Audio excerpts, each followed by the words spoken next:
normalement on doit m'entendre. On m'entend là? Alors j'attends la réponse sur le chat. C'est revenu? Allô, allô, allô? Non, a priori, personne Alors ne moi répond. d'après ce que je vois, non, c'est toujours noir. Voilà, c'est revenu. Là, ok, c'est bon. D'accord. Revenu. Donc oui, donc je Ouais, reprends. ok, c'est revenu. D'accord. Pour moi, un gap, donc je reprends l'explication depuis le début. Euh, un gap, c'est dans le cas présent, un gap haussier, ça traduit une puissance des acheteurs. Bon, si les vendeurs n'ont pas assez de force pour venir combler ce gap, ça traduit une force des acheteurs donc sur la séance en plus qui ont réussi à ouvrir le gap et à maintenir ce gap ouvert. Mais, euh, mais voilà, c'est un signe de force en fait. C'est-à-dire pour moi, un gap non comblé a plus de force qu'un gap comblé. Maintenant, a priori, dans la continuité de la tendance, c'est pas tout à fait le cas. Donc moi, c'est une interprétation que je donnais. C'est vrai que si on a un gap haussier, et qu'on n'a pas vraiment une zone de surachat, une situation de surachat, j'avais tendance à me placer sur le marché si le gap n'était pas comblé. Bon, ça a relativement bien marché, mais les statistiques disent l'inverse. Alors peut-être qu'il y a des situations liées effectivement à la situation technique, sur achat, sur vente. Bon, j'ai pas corrélé encore tous ces indicateurs avec mes statistiques. Mais bon, voilà, moi c'est comme ça que je le conçois. Là, au niveau du gap, ça a l'air puissant. Moi, les deux choses qui m'inquiètent dans le cas présent, c'est la forme de la bougie, qu'on a un quasi-doji, et la situation de surachat. C'est plus ça qui m'inquiète que vraiment la constitution du gap. Ok. Ok, bah merci beaucoup. Donc je voulais qu'on s'intéresse au gap ce jour. Moi personnellement, je l'ai tradé à la vente sur le DAX. On verra ce qu'il en est. Pour le moment, ça se passe plutôt bien. Ce soir, les futurs accélèrent à la baisse. On verra ce que ça donne demain.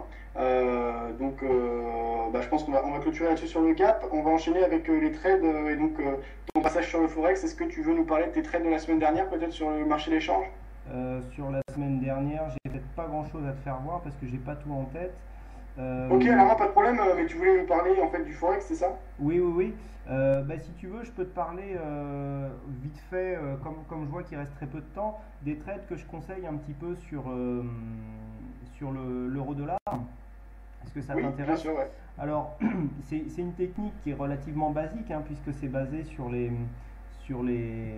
breakouts, hein, c'est-à-dire on essaye d'identifier des supports résistance et à la cassure de ces supports résistance, on essaye d'aller rejoindre le support ou résistance suivante. Bon, ici au niveau des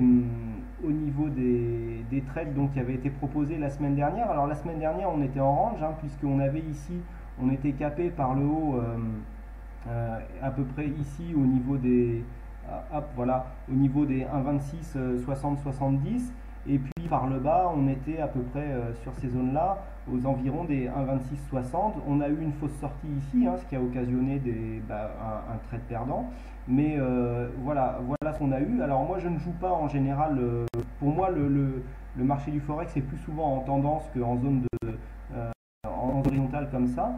Et puis on voit ici que quand on est sorti, je vais t'afficher mes ordres pour que tu vois bien, quand on est sorti ici de la zone des 1,2765, donc j'avais pris 5 pips plus haut, donc j'avais donné un signal d'achat à 1,2770 sur cassure. On a pris ici les bénéfices à 1,2820. On voit bien que dès qu'on a ici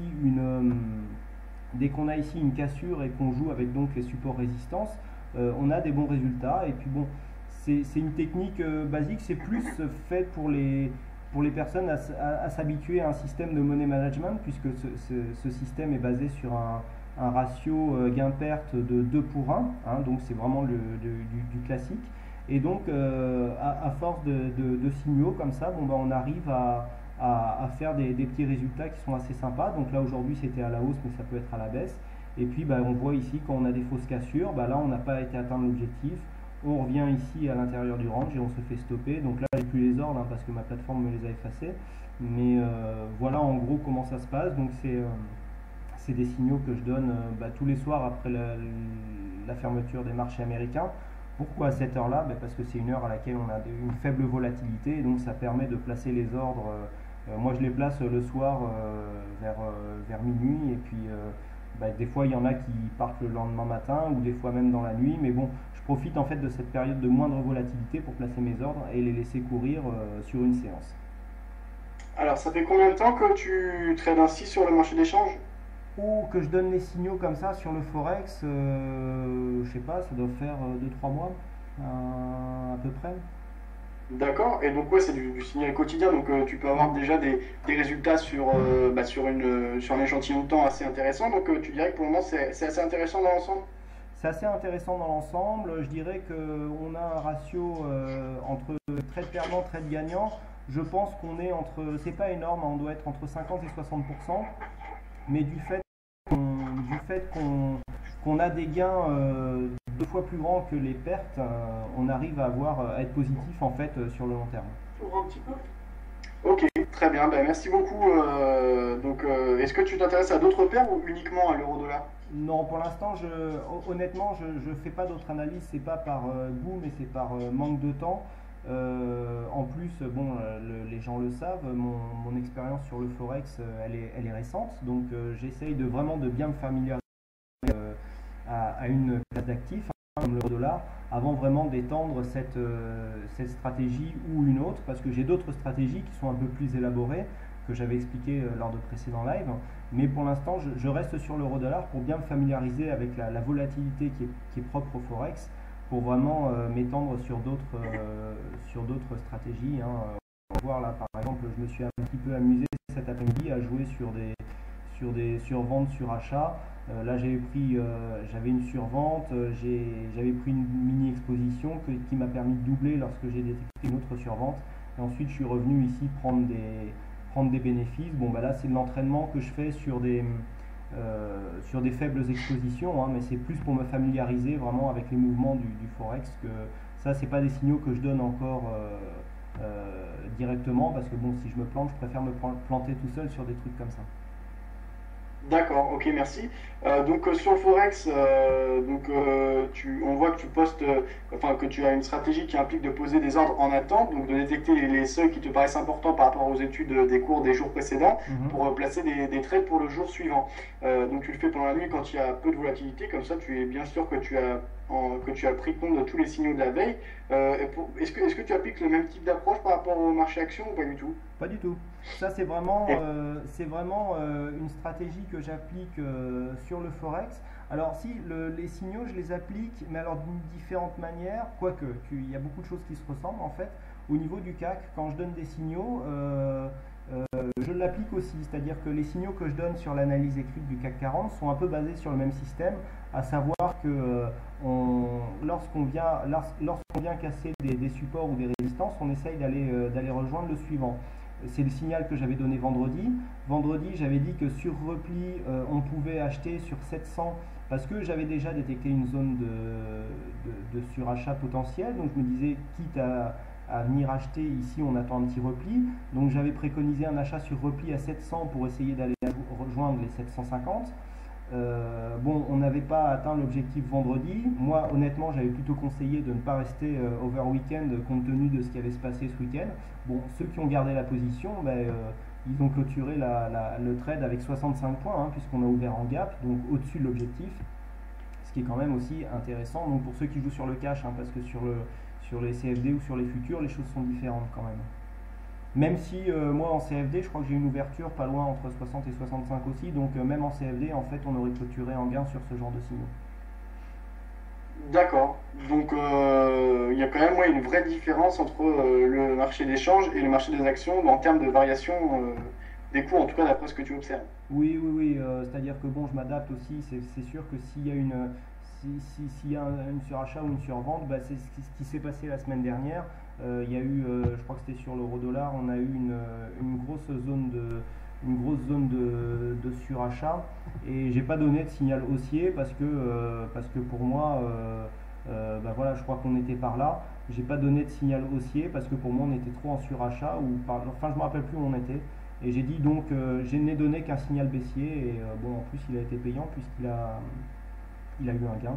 Mais bon, en général, j'essaye de donner un signal dans chaque sens. Le but n'étant pas de donner des signaux pour enrichir les gens, mais plus pour c'est plus d'un point de vue pédagogique pour apprendre en fait avec une technique simple et un money management simple et surtout une bonne, comment dire, bien respecter son plan de trade, eh ben, qu'une fois qu'on est structuré, on peut arriver à faire des gains relativement régulièrement donc, sur les marchés et éviter de se faire tondre comme beaucoup sur les marchés, que ce soit Forex ou Action d'ailleurs. C'est plus Ok, un point de vue ben, merci pédagogique. beaucoup. Donc ces Ouais. signaux, on peut les retrouver tous les soirs sur boursicoté.com, c'est ça? Tout à fait, donc il y a les signaux du CAC sur l'analyse écrite du CAC 40 et les signaux Forex sur l'analyse euro-dollar. Ok, alors je vais laisser les liens sur le chat. Alors toi Gilles, est-ce qu'on va te retrouver au salon du trading en fin de semaine? Alors je serai présent vendredi au salon du trading. Voilà, uniquement vendredi donc? Uniquement le vendredi, ouais. Samedi, c'est pas possible pour moi, donc je serai présent vendredi sur le salon.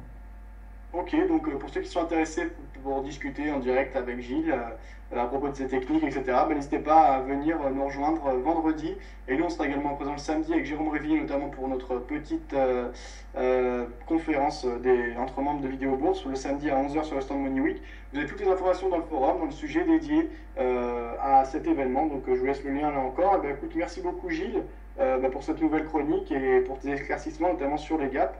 Bah, bonne soirée et bon trade à toi. Merci, bonsoir à toi, jeune Pouce, et puis à bientôt. Ok, merci beaucoup. Et puis je reprends la main tout de suite et je vais recevoir Beurre pour la deuxième partie. L'écran en retour, donc pour moi c'est bon. Dis-moi toi ce que tu as.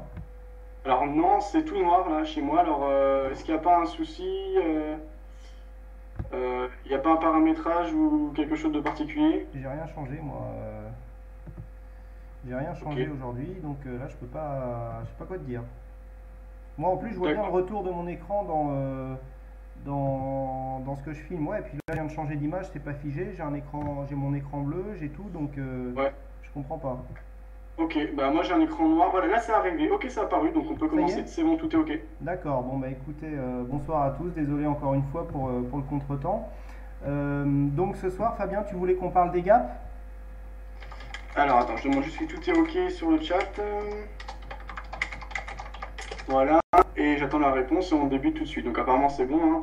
Je voulais plus particulièrement qu'on parle du gap de ce début de semaine, voir ce que tu en pensais, et également on va parler de statistiques par rapport au gap parce qu'on a eu un petit débat en fin de semaine dernière, donc comme je sais que tu t'y connais un peu, ben, ça Mhm, va être bon. pas de problème. Donc ben, déjà, qu'est-ce que tu penses justement de ce gap de début de semaine, notamment sur les marchés européens et plus précisément le CAC 40? Alors, ce gap, il est, bon, comme souvent, il est dû à une nouvelle macro qui nous est arrivée de Bâle, hein, puisqu'il y a eu des accords donc, sur les conditions de fonctionnement des banques européennes.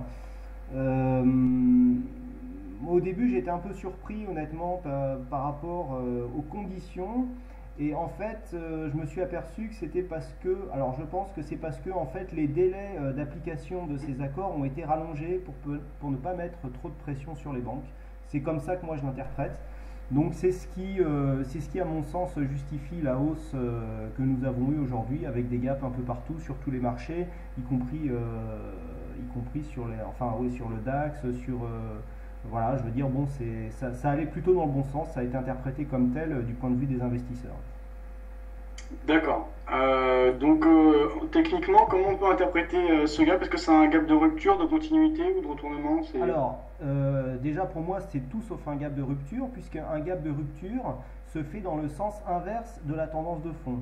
Donc là, pour moi, au niveau court terme, on est quand même dans une tendance haussière. On a un gap haussier. Pour moi, un gap de rupture aurait été un gap baissier, alors que nous étions ici dans une tendance haussière. Là, du fait qu'on est dans la continuité de la tendance de fond, il ne peut pas s'agir d'un gap de rupture, à mon sens. Ok, ok. Donc on aurait affaire à un gap de continuation? Alors, un gap, oui, de continuité. Alors, toutefois, ce qu'on peut voir, alors voilà, moi, comment je l'interprète, j'ai vu la vidéo que tu avais fait sur les gaps et ta manière de les interpréter. Alors, à mon sens, dans un gap, il y a plusieurs informations. Déjà, est-ce qu'il est comblé ou pas? Et ensuite, qu'est-ce qu'on a derrière? Ici, on a un gap qui n'est pas comblé, donc c'est un signe de puissance, comme je l'explique dans ma vidéo, car les acheteurs, en fait, sont tellement présents sur le marché qu'ils ont empêché les vendeurs de refermer ce gap, qui est normalement un mouvement naturel. Donc on note ici une force des acheteurs en présence, mais les acheteurs n'ont pas été assez forts pour donner à cette bougie euh, une signification plus puissante. Tu vois, on a un quasi-doji là sur cette bougie, ce qui est quand même une bougie d'hésitation. Alors puissante oui dans le sens où le gap n'est pas comblé. Par contre ici une bougie hésitante, donc c'est un peu tangent quand même ce gap. Alors par contre la bonne nouvelle c'est qu'on a des volumes supérieurs à la moyenne. Donc bon, il y a quand même beaucoup d'investisseurs qui sont venus se placer sur cette séance, mais des volumes supérieurs à la moyenne sur une bougie d'hésitation, à mon sens, ça marque aussi souvent un retournement de tendance. Donc là, vraiment, il y a des signaux un petit peu dans les deux sens, d'autant plus que d'un point de vue technique des indicateurs, on est quand même plus en surachat qu'en survente. Donc il y a un peu des deux, c'est assez tangent. Il est compliqué à trader pour moi ce gap, hein, je te le cache pas. D'accord. Ok, ok. Donc, merci pour nous en avoir dit plus sur ce gap. Alors, un petit peu sur ce qui est sur le chat. J'ai rien dit. Alors, bon, c'est pas grave. Ce n'est pas un îlot de retournement, demande Coxy. Est-ce que tu vois de quoi il parle, un îlot de retournement? Ouais, îlot de retournement, non, faudrait attendre la prochaine bougie. Pour l'instant, ça pourrait, parce que moi, ce qui m'inquiète un petit peu, c'est ces volumes en hausse ici sur cette bougie d'hésitation. Effectivement, ça pourrait, mais pour l'instant, il est trop tôt pour le dire, hein. Il n'y a rien, surtout que la clôture, elle s'est faite vraiment sur les niveaux d'ouverture. Donc, non, pour moi, c'est plus une étoile. Pour l'instant, c'est une potentielle étoile du soir, mais on ne peut pas le dire pour l'instant parce qu'il n'y a pas de bougie qui est venue derrière. Donc, pour l'instant, dans l'état, on peut pas trop l'interpréter honnêtement, hein. D'accord. On a vu par rapport à ce gap précis, par rapport au gap en général, puisqu'on a eu un débat là-dessus en fin de semaine dernière avec Scalper, également avec Bird. Mhm.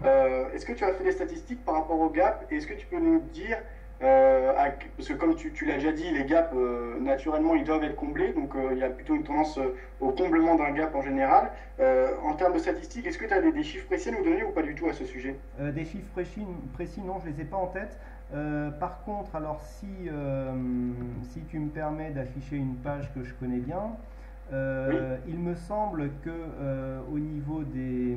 Alors attends, faut que je la retrouve.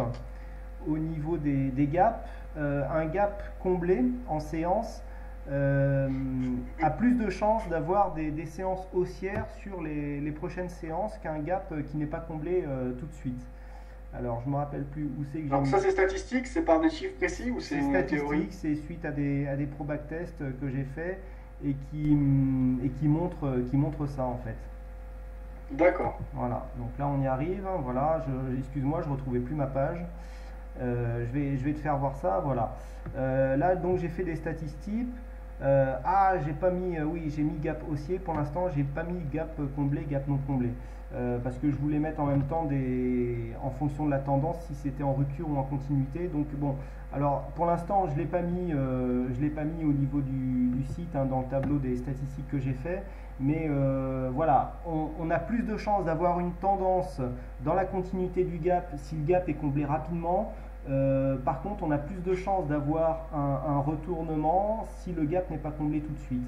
Mais bon, c'est tangent, hein, on est dans des probabilités, on passe entre 55 et 65%. Donc c'est pas vraiment. J'ai été assez surpris sur les résultats du gap, hein, honnêtement, quand je les ai faits. Je m'attendais à des résultats plus tranchés que ça. Ok, ok, ok. Donc ça c'est par rapport voilà, donc justement à l'interprétation d'un gap comblé en séance ou non comblé en séance. Par contre, tu n'as pas de chiffre par rapport au gap en général et par exemple la probabilité qu'ils ont d'être comblés à un moment donné. Alors si Oh, j'ai oui, une probabilité les gaps haussiers, tu vois. Là, je vais essayer de faire un zoom. Toc toc toc, on va essayer de zoomer, voilà, pour que tout le monde voit. Voilà. Ici au niveau des gaps, donc voilà, gap haussier. Alors là, les cours se prennent par rapport au cours d'ouverture de la séance après le gap. Donc tu vois, au bout de 2 jours, on est à 51% d'ouverture supérieure et les pourcentages augmentent au fur et à mesure que le meilleur résultat se fait à peu près au bout d'une semaine. Tu vois, en général, après un gap, on est haussier à presque 60% des cas pour un gap haussier. Et par contre, je crois que pour les gaps baissiers, voilà, pour les gaps baissiers, par contre, c'est l'inverse. Un gap baissier est moins suivi qu'un gap haussier. Donc voilà, dans le cas d'un gap haussier, tu vois, c'est vraiment, on est entre 50 et 58%. C'est vraiment pas, au niveau des statistiques, c'est vraiment pas très tranché. Pour tout te dire, j'ai même cru au début que j'avais fait une erreur dans ma programmation et j'ai bien tout vérifié et bon, les résultats sont là. Donc au niveau de l'interprétation des gaps, par contre, ce que j'ai remarqué, c'est que s'il est comblé rapidement, on a plus de chances que la tendance se poursuive longtemps en fait. D'accord, ok. Donc on a ok, on a bien compris. Donc là, c'est par rapport à la continuité du mouvement, donc en fonction de la durée avec laquelle le gap est comblé. Mais toi, tu dirais que par exemple, un gap qui arrive maintenant, donc en début de semaine, est-ce qu'on a plus de chances d'aller le combler en cours de semaine ou est-ce qu'on a plus de chances d'accélérer dans la semaine en gros, est-ce que statistiquement, en une semaine, on a plus de chances de combler un gap ou de poursuivre le mouvement initié par ce gap en fait? Alors, statistiquement, on a plus de chances de continuer dans le sens du mouvement. D'accord. Par contre, moi là, si on parle vraiment si on parle vraiment de ce qu'on a aujourd'hui, moi ce qui m'inquiète un petit peu, c'est tu vois le classique qu'on a là qui est à 64, le stochastique qui est à 97, hein, ce qui est énorme hein, quand tu sais que sa valeur maximum c'est 100. Le MACD il commence à avoir ces histogrammes qui sont, si on réduit la vue, en général c'est des valeurs d'histogrammes sur lesquelles il y a beaucoup de retournements. Hein, tu vois les histogrammes verts là. Bon, on est quand même pas mal en surachat. Tu vois, regarde, là on en a eu un beau hein, gap haussier. Hein, et t'as vu, ça c'est. Alors attention, attention Gilles, en fait là, je croyais que c'était en retard décalé par rapport à la vidéo, mais là on a ton ancienne fenêtre, on a la fenêtre d'internet. Donc on n'a pas ta fenêtre des graphiques en ce moment. D'accord, alors. Affiché sur Livestream. Ouais, alors dans ce cas-là, faut faire comme ça et comme ça. Et là, normalement, tu dois avoir un écran bleu, non? Alors, là pour l'instant, non, j'ai toujours la fenêtre d'internet. Ah, alors là, je sais pas, ça s'est parmi. Ça s'est parmi. Essaye de baisser la fenêtre d'internet, voir. Ben, elle est baissée. Voilà, là j'ai le graphique là. Ah, d'accord, bon, ben c'est revenu. Donc, ok. Donc là, tu as un graphique? Oui. Ok, donc je le remets. On en était où? Alors, voilà. Alors, pour le moment, ta flèche est figée par contre. Là, ça bouge ou pas? Non. Qu'est-ce que c'est que ça? Ok, là ça bouge, ok. Ça bouge, d'accord. Donc, ici, tu vois le gap qu'on a là? Ici, là. Apparemment, c'est de nouveau bloqué, ta flèche. Oh là là, c'est pénible ça. Ok, là c'est bon. En fait, c'est sur la fenêtre en bas là. Là, tu es en train de sélectionner tes différents graphiques. Voilà. Là ici, tu vois ici au niveau de l'étoile? Oui. Voilà. Donc là, ici, on a eu un gap hein, haussier qui n'a pas été comblé. Oui. Et puis, ça s'est retourné comme une crêpe. Et quand tu vois ici au niveau des indicateurs, on avait un peu la même configuration, à savoir qu'on avait un stochastique ici qui était en surachat. On avait des histogrammes de MACD qui étaient assez hauts. On avait au niveau des volumes, on était plutôt sur des séances relativement haussières. La configuration ressemblait un petit peu. Moi, ce qui m'inquiète, c'est pas trop le gap, c'est plus la configuration de surachat qui me ferait penser qu'on aurait tendance à avoir une petite consolidation. Donc tu me diras, je l'avais dit déjà en ayant les deux tops ici dans la zone des 3730 que c'était peut-être un premier signe d'essoufflement et on est venu gaper au-dessus de celle de la résistance des 3750. Donc ça veut rien dire. Mais là, moi, ce qui m'inquiète, c'est surtout la situation de surachat qu'on a sur les cours. D'accord. Donc pour les prochaines séances, tu serais plutôt baissier sur le CAC ou tu attendrais une confirmation du signal? Non, moi j'attends un signe de retournement.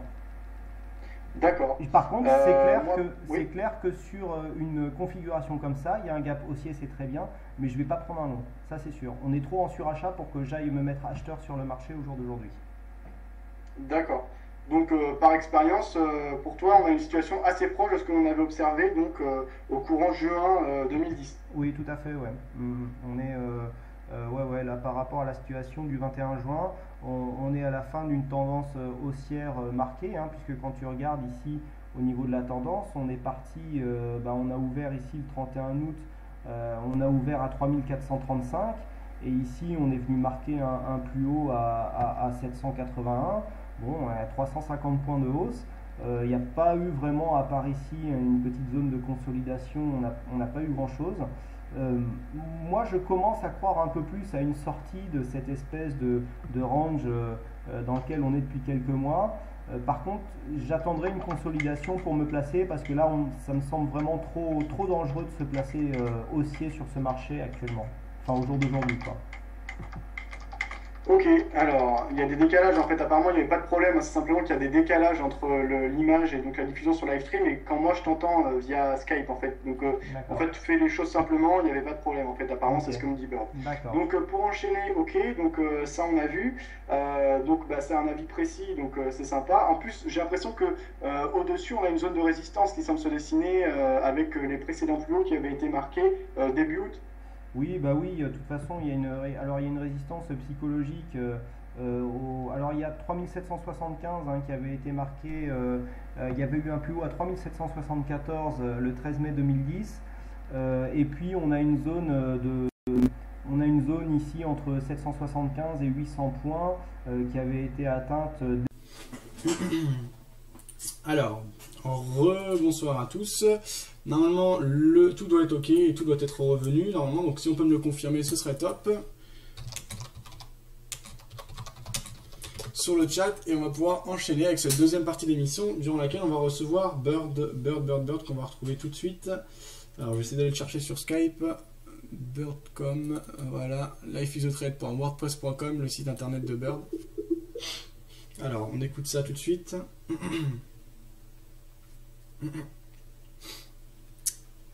Alors, j'attends votre confirmation. Ok, Scalper me dit que c'est ok au niveau du son et de l'image. Alors. Oui. Allô, Bird? Oui. Ouais, ça va? Ça va et toi? Très bien, bah, on est en direct sur Vidéo Bourse pour cette deuxième partie de l'émission. Donc, on te reçoit exceptionnellement le lundi soir, une fois n'est pas coutume. Bird.com du site lifeisatrade.wordpress.com. Ça va, Bird? Est-ce que tu as pris des positions en ce début de semaine? Bah écoute, j'avais fait en fait sur le blog un site, le site principal entre guillemets sur lequel je prenais les positions en swing trading sur des unités de temps comme du 4 heures ou des choses comme ça. Et j'avais ouvert aussi un autre compte rapidement pour faire de l'intraday uniquement, pour transcrire les trades que je prenais sur le concours RTFX en intraday. Et aujourd'hui, donc comme j'ai dit dans les vidéos, sur le compte principal, j'ai rien détecté pour moi d'intéressant et de pertinent. Donc j'ai pas pris de position sur ce compte principal, mais j'ai juste pris une petite position qui s'est terminée sur break-even. Il n'y a pas plus tard que les 2-3 dernières minutes. J'ai été short sur le câble. Et donc je suis sorti sur break-even. Donc j'ai vraiment pas fait grand chose aujourd'hui. Voilà. Alors ce short sur le câble, il était pris selon quels critères et quelle analyse? Dans le cadre d'une poursuite, déjà en intraday, donc comme des objectifs beaucoup plus courts que ceux que je peux avoir sur du H4, logique. Et puis c'était une poursuite dans la continuité d'une force baissière. Je prends pas trop de risques, dès qu'on se déplace un petit peu en positif, je déplace mon stop loss à break-even, puis je suis sorti à break-even, genre un pips de profit, mais bon, c'est break-even.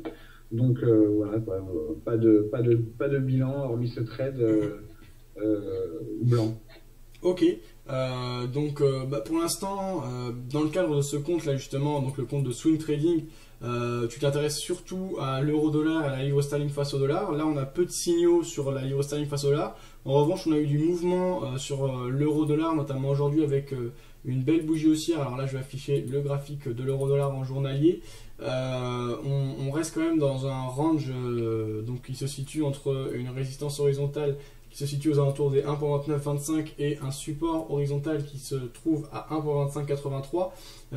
En cas de cassure à la hausse de la résistance ou de cassure à la baisse du support, est-ce que tu pourrais initier une position? Tu sais, moi je traite pas les cassures, donc déjà ça me ferait beaucoup plus focuser et me concentrer sur la parité, parce que dès l'instant où on agit comme ça de manière horizontale, Moi, étant donné que je ne trade pas dans les ranges, je m'ennuie un petit peu, donc je perds un peu l'intérêt, donc je fais un peu moins voir. J'ai passé des alertes donc à ces seuils que tu as dit. Par contre, moi, je suis plus sur un départ à la hausse au-dessus des 1,2900, un chiffre psychologique et rond assez important. On est quand même venu taper 2 fois assez fortement dessus, donc je pense que si on passe au-dessus de ça de manière prononcée, on pourra éventuellement voir un départ haussier, mais j'attendrai de toute manière de voir un retracement avant de récupérer le trade dans la continuité. Je ne prendrai pas de position sur Cassio. D'accord. Donc on a vu la semaine dernière, il n'y a pas eu de trade, si ce n'est une petite idée à un moment sur l'euro-yen, je crois. Cette semaine, donc tu as fait un point sur l'euro-dollar et le câble. Donc apparemment toujours pas de prise de position. Est-ce que tu penses rester concentré uniquement sur ces devises, donc elles rendent très sélectif, ou est-ce que tu penses t'ouvrir à d'autres devises par la suite? Je trade parfois d'autres devises, mais c'est vrai que c'est plutôt rare. Mais ça m'arrive quand même de trader sur le dollar néo-zélandais et le dollar américain. Sur l'euro-yen, de temps en temps, on peut voir quelques paires que je trade sur le compte MyFixBook. Il n'y a pas uniquement que du GBP USD ni de l'euro ou du dollar, mais il y a autre chose.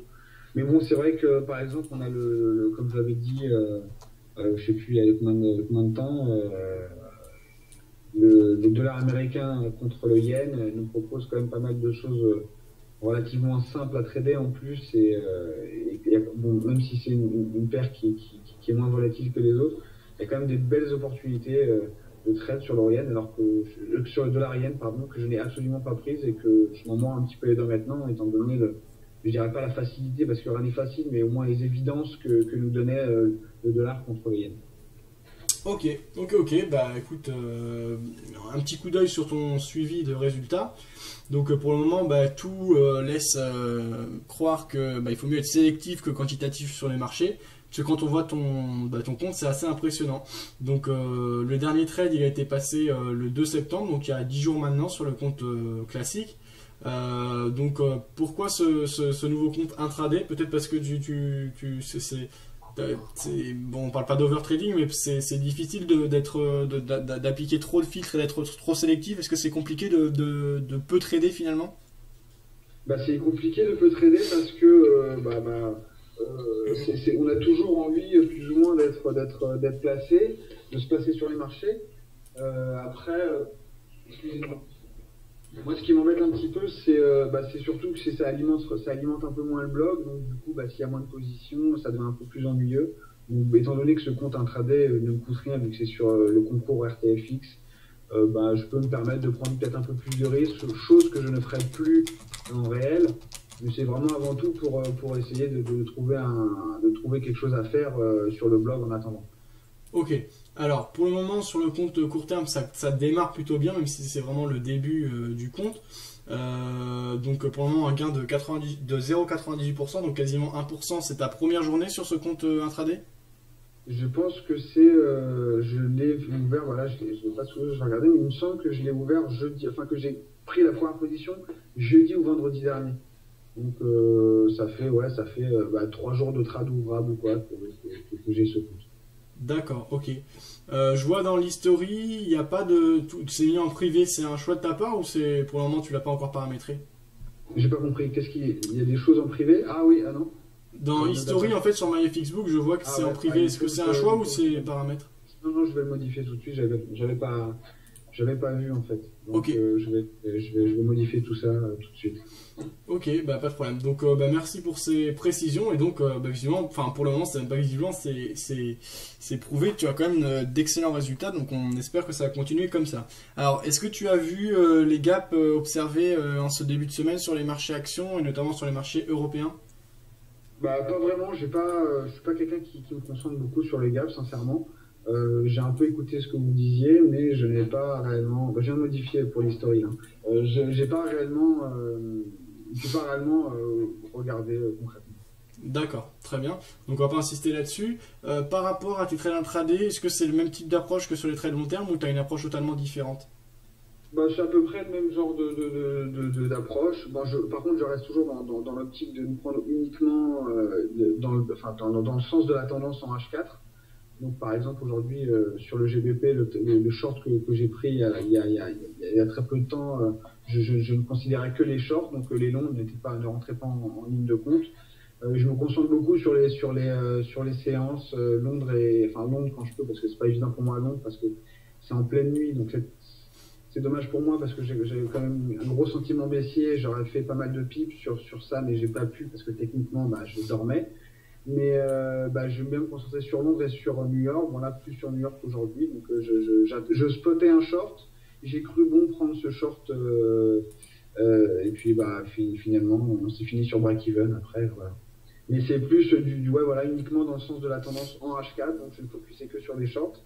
Et j'attends un signal des marchés, lecture de bougie ou sentiment simple d'un retournement baissier. Ok. Toi, tu utilises ou pas du tout les Fibonacci? Plus du tout. Je les ai utilisés, comme tout le monde, dans le cadre de tests, de stratégies et des choses comme ça pour un peu voir un peu la pertinence. Je dis pas que c'est pas pertinent, mais ça rentre pas dans le cadre de ce que je fais, donc non, je l'utilise pas. Ok. Sur GBPUSD, tu dis qu'on est en tendance baissière. Moi, en ce moment, j'ai un peu du mal à cerner la tendance justement sur GBPUSD, puisque si on dézoome, on se rend compte qu'on a une dynamique de fond qui est quand même haussière depuis là je parle en H4 depuis mai 2010. Là on a une phase actuellement de correction, on est pile sur le niveau, enfin on a un range qui s'est dessiné donc depuis fin août, et on rebondit plusieurs fois sur le 38.2 sans vraiment le franchir à la baisse. Alors on a tenté de le franchir la journée du 7 septembre dernier, mais il n'y a pas eu de confirmation et on reste dans le range. Est-ce que pour toi on peut dire qu'on est vraiment en tendance baissière en 4 heures? C'est justement pour ça que j'ai pas pris sur le compte principal. C'est comme je l'ai dit dans les vidéos, en fait, j'ai quand même un sentiment de voir la possibilité du GBP/USD repartir dans une dynamique haussière. Quand je dis tendance, c'est pour moi comment dire, sur les derniers jours plutôt, pardon, le sentiment en fait plus que réellement des tendances. Bon, des fois ça s'articule par des réelles tendances, mais moi c'est plus une question de sentiment et de force en fait que j'essaie de chercher. Donc quand je dis en fait une force, c'est parce qu'on a senti depuis quand même approximativement le 9 août une grosse force, une grosse place des vendeurs sur le marché et sur le câble. Donc en fait c'est pas réellement une question de tendance. Pourquoi j'ai pas pris aujourd'hui, c'est justement parce que j'ai l'impression qu'on est en train de voir un petit peu les vendeurs se replacer sur la parité. Donc je suis un peu plus fébrile.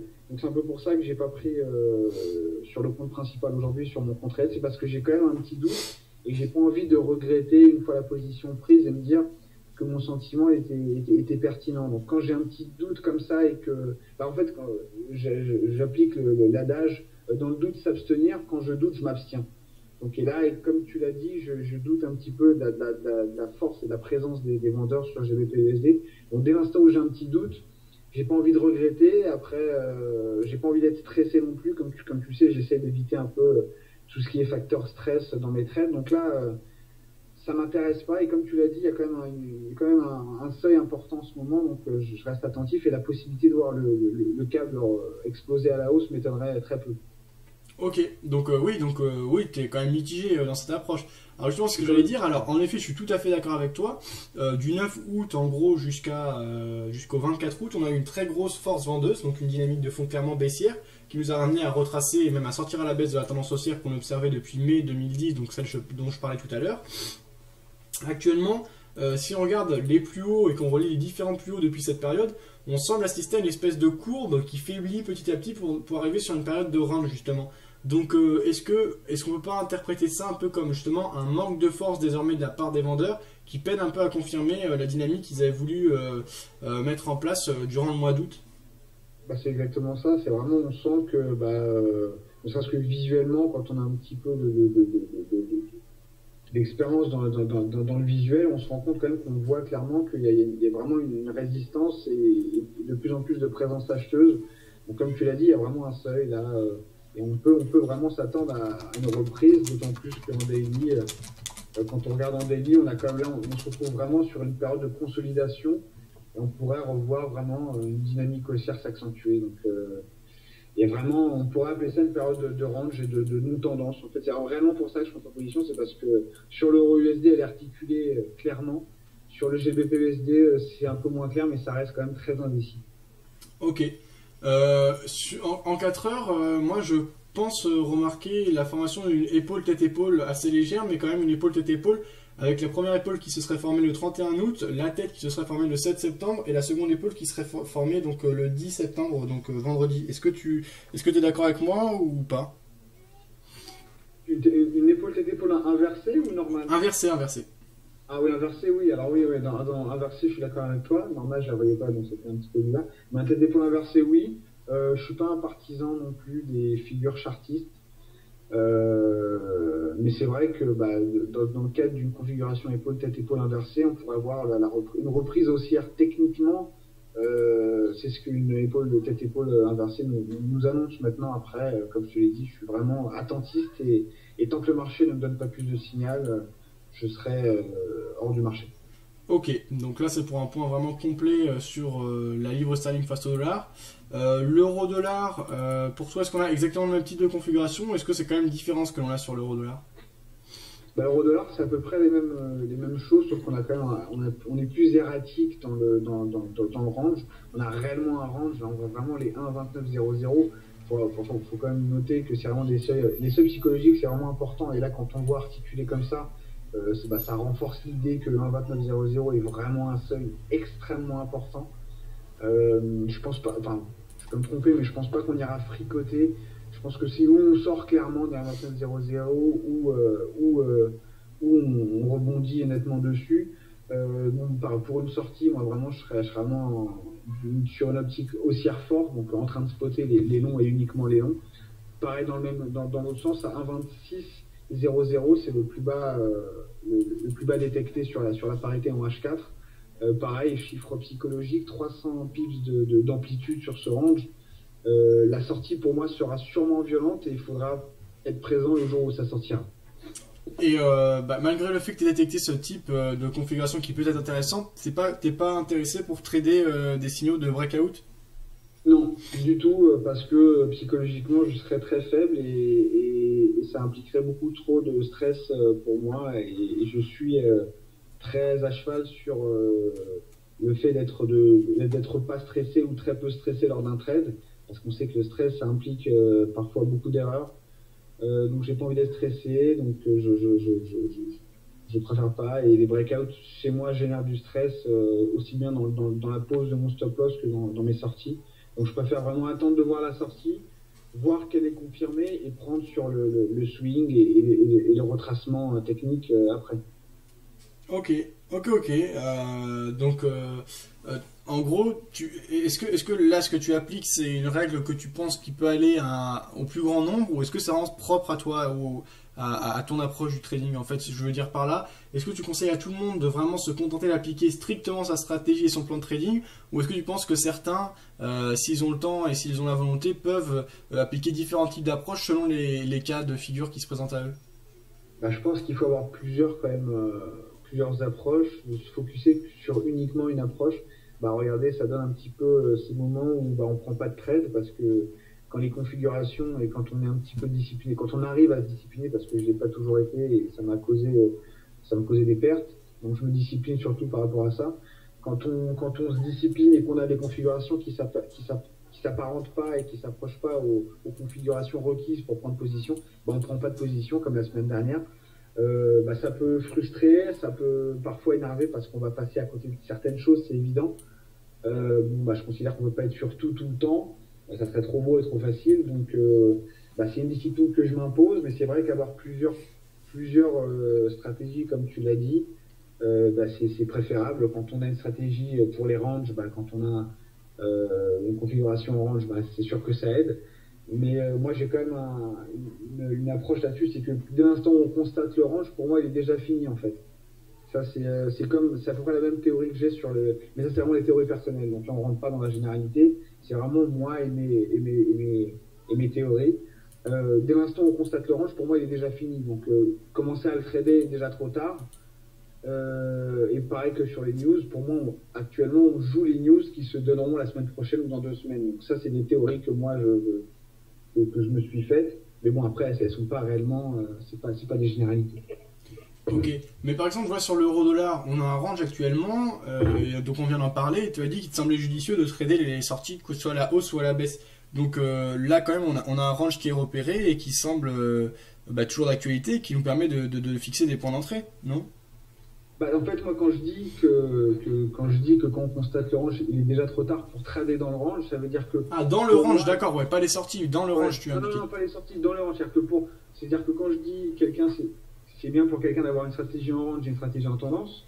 Mais le problème, pourquoi moi je l'applique pas, même si je trouve ça pertinent, c'est parce que pour moi, dès l'instant où on constate l'effectivité d'un range, il est déjà trop tard.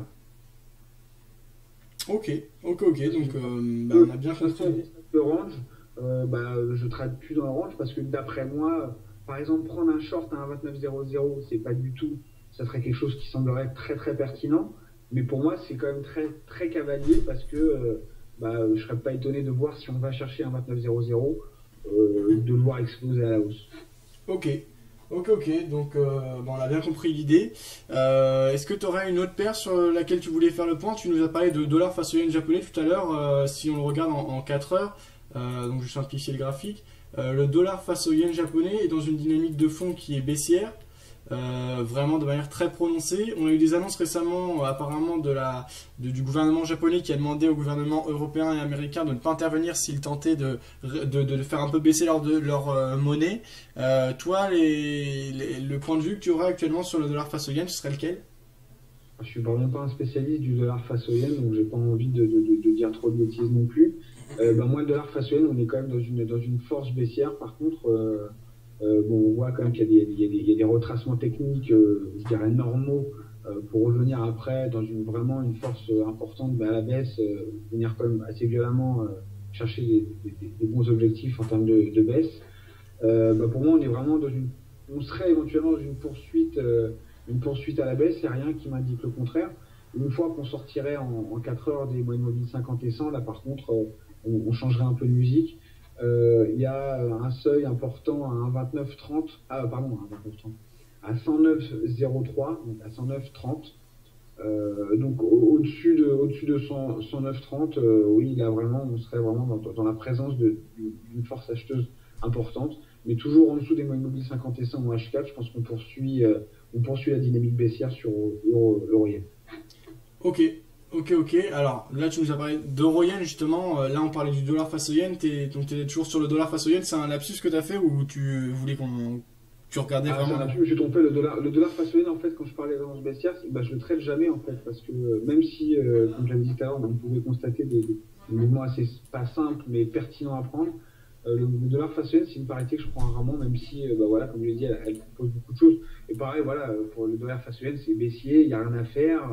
Là, par contre, on est réellement dans une tendance forte baissière. Donc, oui, éventuellement, sur un retour des moyennes 50 et 100 avec une stochastique en surachat, oui, c'est sûr que techniquement, prendre short serait ultra pertinent. Ok, ok. Qu'est-ce qui définit le choix des paires que tu trades? C'est quoi en fait? C'est la fréquence, le nombre de fois que je les ai vus, en fait, c'est plus une question d'expérience. J'ai pas beaucoup d'expérience sur le dollar yen, sur l'euro yen. J'ai beaucoup plus d'expérience sur le CAD et sur l'euro dollar. Donc, pareil, donc j'essaie de maximiser mon sentiment de stress. Donc, j'ai moins de stress sur ces parités parce que je les connais mieux. Je suis un peu plus fébrile sur les parités comme l'euro yen ou sur le dollar néo-zélandais, dollar américain. Mais étant donné que j'aime pas être fébrile et j'aime pas être un petit peu comme ça tangent, je préfère être sur des parités que je connais un peu mieux pour me sentir un peu mieux. Ok, ok. Donc là, on a bien compris l'idée. On a quelques réactions donc Commu qui nous dit là en ce moment la différence entre GBP et USD dans le mouvement baissier, c'est que le GBP USD il retrace 38,2 alors que l'euro dollar retrace 50%. Je lui demande s'il pense que ça fait une différence majeure et il dit que pour lui, il pense qu'à court terme, l'euro rattrape la livre sterling ou plutôt le dollar qui revient sur ce niveau. Ok, donc là, Commu, c'est un peu de l'étude donc des corrélations habituelles en fait. Toi, est-ce que c'est quelque chose que tu as déjà étudié, les corrélations, Bird? J'ai étudié rapidement, mais je ne m'y suis pas réellement arrêté. C'est vrai, c'est un choix personnel. Maintenant, c'est sûr que c'est important de voir tous ces tous ces éléments techniques, mais je suis pas du tout un spécialiste dans les phénomènes de corrélation parce que je me suis arrêté aussi sur les actions et j'ai perdu le fil des corrélations sur devises, donc j'ai pas vraiment poussé plus que ça. Ok. Donc on va regarder comment tout ça évolue, etc. Le compte intraday, tu penses continuer à le mettre à jour et à prendre des positions tous les jours, ou est-ce que ça sera exceptionnellement? Non, bah non, j'aimerais prendre position quand même tous les jours, c'est le but. Euh, j'ai vraiment, je m'en suis voulu de pas avoir posé une alarme sur la session de Londres. J'espère pouvoir trouver plus d'opportunités sur les sessions comme New York, mais bon, je vais essayer d'alimenter le maximum possible et en essayant de prendre des positions, mais c'est pas évident aussi. Il faut quand même être bien présent et en intraday, c'est pas facile pour moi d'être toujours présent. Ok.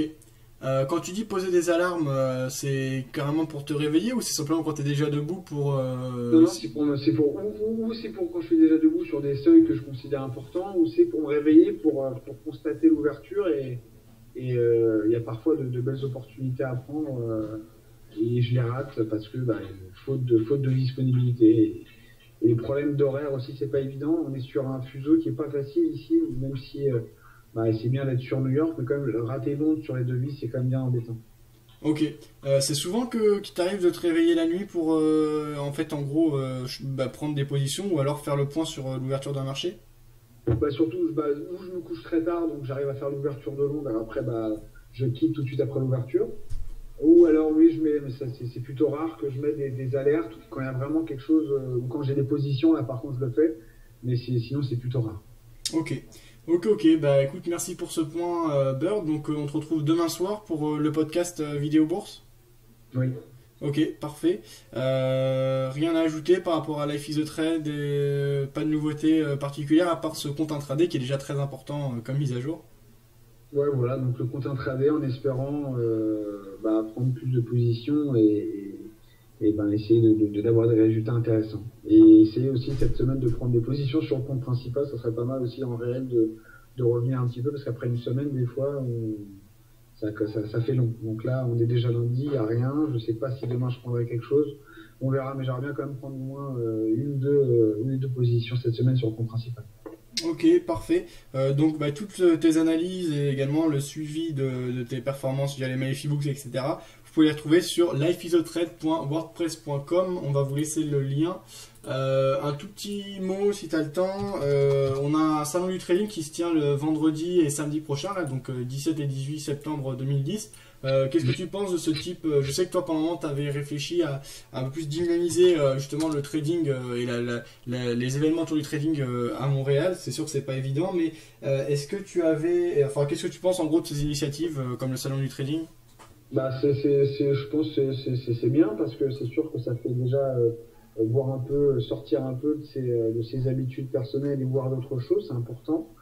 C'est quand même ça va être un salon assez important, donc c'est sûr qu'il y aura des choses intéressantes et d'autres moins. J'ai des retours que j'ai eu de certaines personnes, la plupart du temps, c'est plus un lieu de rencontre et d'échange qu'un lieu où on apprend vraiment des choses, à moins qu'on soit vraiment débutant, mais sinon quand on a une certaine expérience, à la fin, on y va juste pour cultiver des contacts ou discuter un peu entre traders plus que pour réellement apprendre des choses nouvelles et découvrir des choses formidables. Mais sinon, oui, c'est super d'avoir des événements comme ça pour un site comme Vidéo Bourse et puis surtout pour les courtiers qui font de la représentation et c'est surtout un business, faut pas l'oublier. Donc, je pense que voilà, c'est un peu, c'est